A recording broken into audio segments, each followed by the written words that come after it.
paradise, a word that conjures images of sun-drenched beaches, lush landscapes, and boundless adventure. For two young women, Kris Kremers and Lisanne Froon, Panama was just that, a vibrant tapestry of new experiences, a world away from their quiet lives in the Netherlands. But in the spring of 2014, their dream vacation would morph into a chilling nightmare, leaving behind a trail of baffling clues and a mystery that continues to echo through the heart of the Panamanian jungle. This is the Lost Trail. Kris Kremers, 21, and Lisanne Froon, 22, were inseparable friends from Amersfoort, Netherlands. Full of youthful optimism, they embarked on a 6-week adventure to Panama in April 2014. Their plan: to learn Spanish, volunteer with children, and explore the country's breathtaking natural beauty.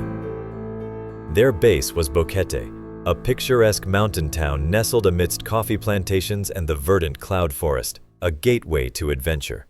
On April 1, 2014, after a planned tour fell through, Kris and Lisanne decided to take a hike on the popular El Pianista Trail. This well-trodden path wound through the cloud forest, offering stunning views.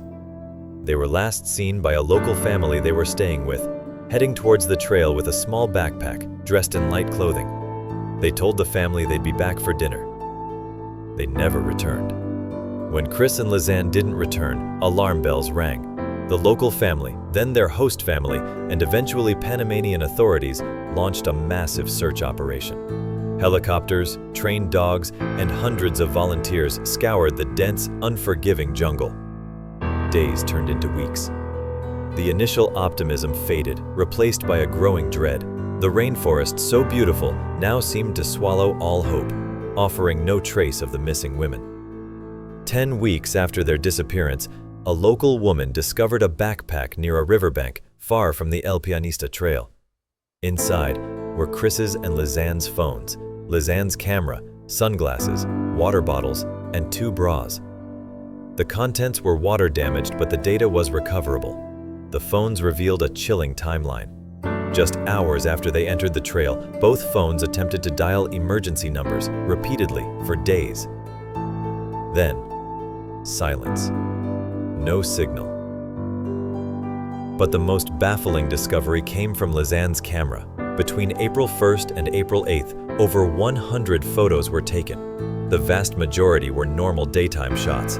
But on April 8th, between 1 a.m. and 4 a.m., 90 photos were taken in rapid succession, deep in the jungle's darkness.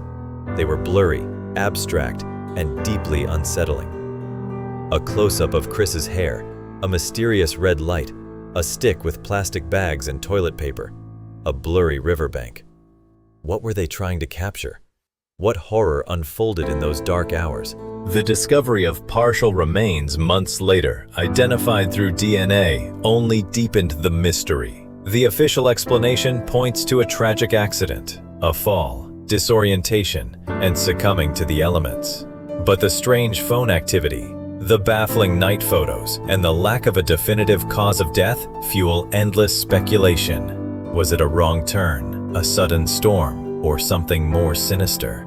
The Panamanian jungle holds its secrets close, and the fate of Kris Kremers and Lisanne Froon remains one of the most haunting and unexplained true crime stories of our time. The truth, it seems, is still lost on that trail.